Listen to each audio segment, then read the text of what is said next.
Olá pessoas, aqui é a Umi. Eu sou a Nanda. A gente está aqui hoje com um vídeo, um assunto que todo mundo pergunta muito pra mim, que é como eu cheguei na Coreia. Só que o jeito que eu cheguei na Coreia, o jeito que a Nanda chegou na Coreia, por serem dois jeitos diferentes, eu decidi trazer ela, porque vocês sabem, vocês gostam quando a Nanda aparece no canal. Muita gente sabe que eu sou bolsista do KGSP, que é o Korea Government Scholarship Program. Eu me formei, na verdade, em agosto do ano passado. E como que foi o processo? Então, muita gente me pergunta se o KGSP é só para mestrado, porque eu sou mestranda. O KGSP, ele tem duas formas de se inscrever, que é para quem quer fazer a graduação na Coreia e quem quer fazer a pós-graduação. A pós sendo mestrado, doutorado ou research.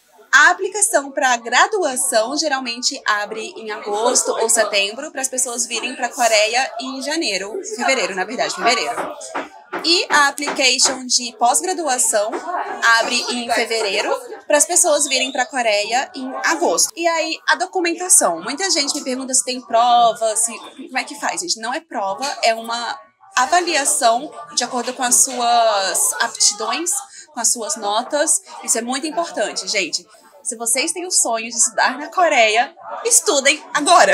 Vocês têm que ter média, ainda mais para conseguir uma bolsa. No seu caso deve ter sido parecido, você tem que ter uma média. O KGSP é 80%. O que isso quer dizer? A sua média de notas durante toda a sua graduação, se você for aplicar para pós, ou durante o ensino médio, se você for aplicar para graduação, tem que ser acima de 80%. Tem que dar um aproveitamento de mais de 80%. Por quê?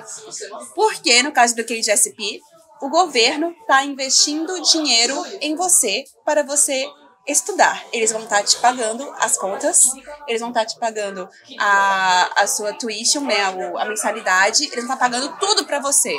Então, eles vão pagar pessoas que eles saibam que vai estudar. O investimento do governo não é só para você estudar, é para você estudar e ser mão de obra capaz de trabalhar exatamente no país futuramente. Tanto que dos textos que você tem que escrever, que nem eu falei, eles vão avaliar suas aptidões, sua nota e tudo mais, e você como indivíduo. Os seus textos, tem que escrever três textos para o KGSP, e um deles a pergunta é: quais são seus planos na Coreia ou após a Coreia, tipo, em outro país, quando você voltar para o seu país, em relação a essa experiência de ter estado na Coreia. Porque, assim, se você vem para a Coreia estudar tal coisa, você tem um propósito de ter escolhido aquela coisa para estudar na Coreia. Porque você não foi para a Alemanha, porque você não foi para os Estados Unidos. Você tem que conseguir sustentar o seu argumento do que você vai fazer. Porque eles querem alguma pessoa, não só, tipo, com certeza mão de obra na Coreia, mas eles querem um link entre a Coreia e o Brasil. Uma pessoa que vai fortalecer esse link. E vamos supor, vocês devem conhecer Sam Otiri, que ele é ex-KGSP, ele é de Gana e ele é uma celebridade na Coreia. E isso fez ele se ressaltar em Gana. E assim, eu não duvido que ele vá realmente pro lado das políticas e tudo mais e vire uma figura muito importante para Gana. Isso fortalece as relações internacionais entre os países. Exatamente. Aí tem o Study Plan, que é onde você vai explicar o tópico da sua pesquisa, seja para graduação ou para pós-graduação. Muita gente me pergunta também se tem que ter decidido lá já o que você quer escrever e tudo mais. Tipo, eu quero falar sobre isso, você detalha e explica sobre isso. Como você vai fazer a sua pesquisa, quais vão ser os métodos e tudo mais, por que você escolheu esse tema.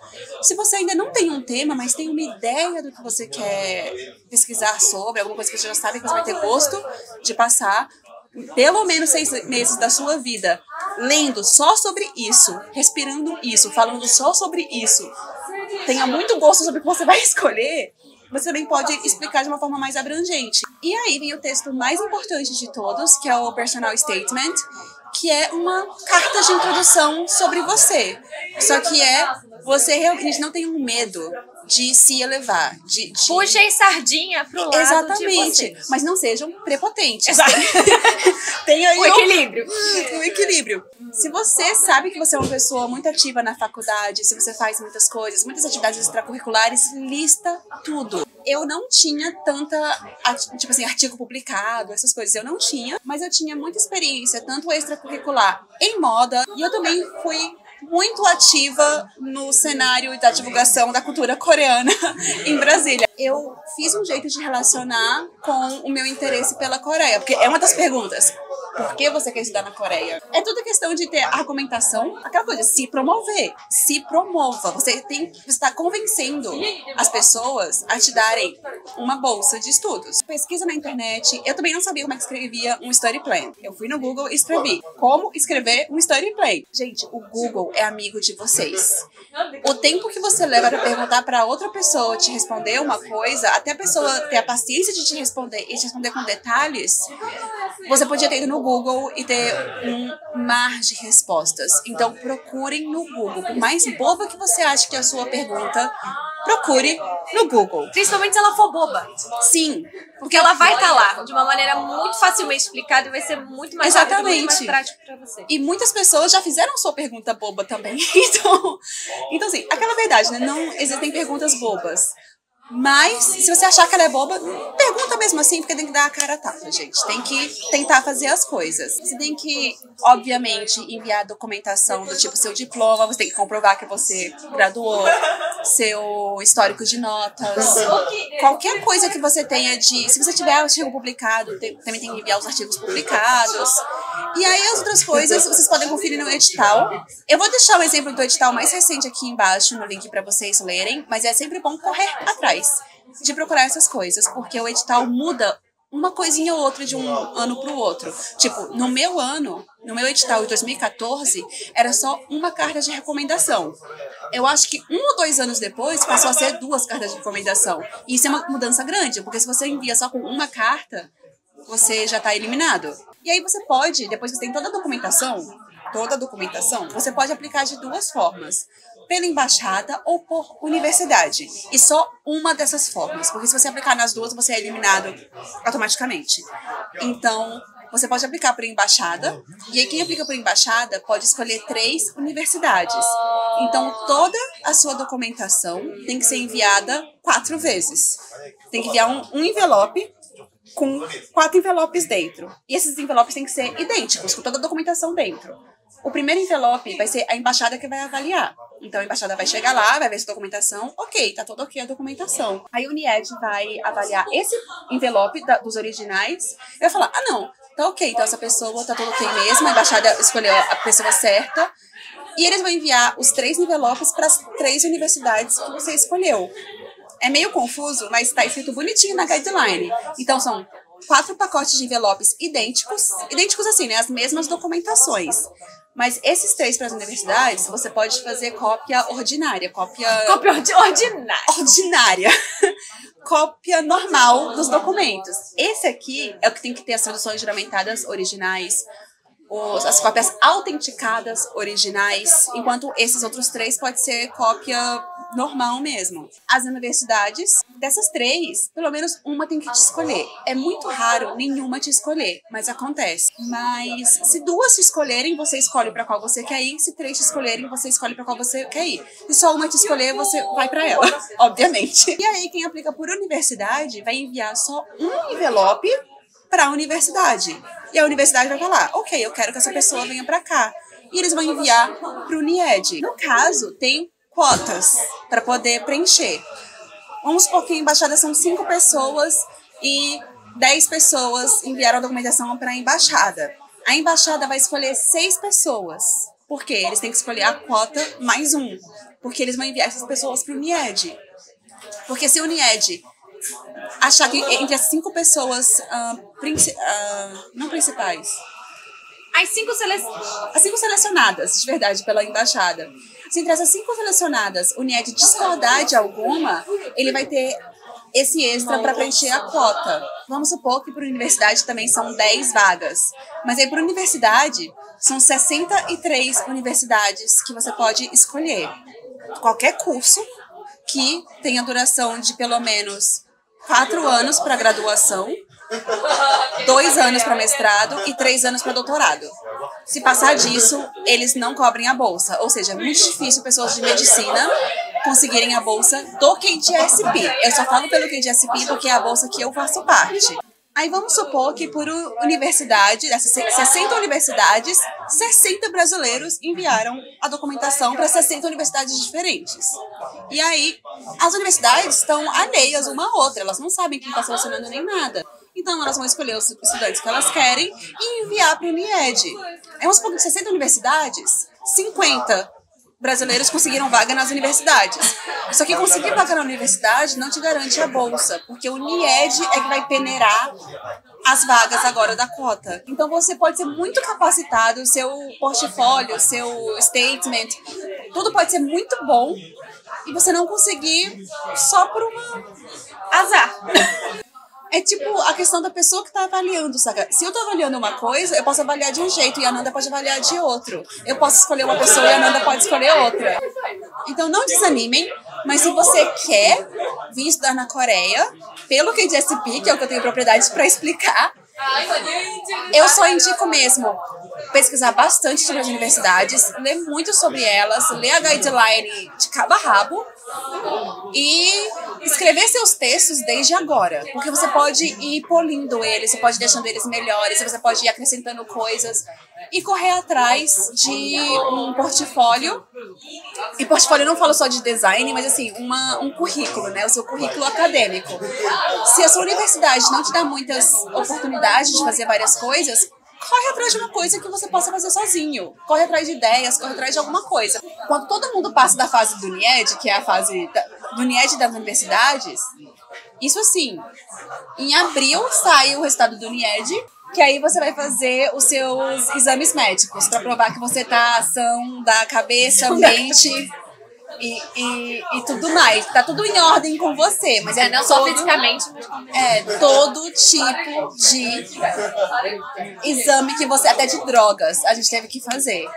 E aí você passa no exame médico e em junho, julho, mais ou menos, sai o resultado final com seu nomezinho na lista, se estiver tudo ok. E você vem, geralmente, pra pós que eu tô falando, porque eu sou de pós, você vem pra Coreia no final de agosto para começar o seu curso de coreano. Não tem que saber coreano antes de vir. Você tem que saber inglês. Você tem que saber inglês. O TOEFL não é obrigatório. TOEFL, TOEIC não. TOEIC, IELTS, eles não são obrigatórios. Mas se você quer ser mais objetivo com a sua capacidade de inglês, é bom você fazer. Ele pode ser obrigatório se a universidade quiser. Provavelmente se a pessoa se aplica no GSIS, que foi o que eu fiz, que o curso é em inglês, tipo, o curso é todo em inglês, ela tem que provar que ela tem capacidade de assistir aulas em inglês. Sim, é obrigatório. Sim, então tem isso também. O GSIS, ele é meio que uma categoria à parte, ele entra no GSP também, mas ele é à parte nesse sentido, porque ele pode ter algumas especificações. É muito importante ir no site das universidades para saber o que o seu curso pede. Design, você geralmente precisa de portfólio. Não tá no guideline do KJSP, porque não é uma bolsa específica para design. Mas eu, como designer, tive que enviar portfólio. E aí, então, você não precisa saber coreano, porque dentro da bolsa você já tem 1 ano de estudo do idioma coreano. Se você não atinge Topic 3, que é intermediário. É low intermediate, eu não sei como falar isso em português. O Topic tem 6 níveis. Tem os 2 que são básicos, os 2 intermediários e os 2 avançados. É o primeiro intermediário. É o primeiro intermediário. Para você ingressar na universidade, você tem que ter Topic 3. Não importa se é de SIS, não importa o que é, você tem que ter o Topic 3, senão você volta para casa. É simplesmente isso que acontece se você não atinge o Topic 3. E aí, depois, você se gradua. Enfim. Então, agora, Nanda vai explicar o passo a passo dela. Eu não vim com bolsa do governo. Eu não tive ajuda de custo. Ninguém me pagou para eu estudar na Coreia. Eu vim por conta própria. Eu corri atrás das universidades que me interessavam. Eu fui lá no Google. Uma por uma, entrei nos sites, olhei uma por uma para ver quais ofereciam os cursos que me interessavam. Eu fiz Relações Internacionais, fiz mestrado em Relações Internacionais, com foco em comércio exterior. Soa meio chato, é meio chato. E então eu fui nos sites das universidades que ofereciam esse tipo de curso pesquisei uma por uma quais ofereciam bolsas e quais os critérios da bolsa de cada uma, porque isso é muito importante. Isso varia completamente de universidade para universidade, então não adianta vocês perguntarem o que eu tenho que fazer.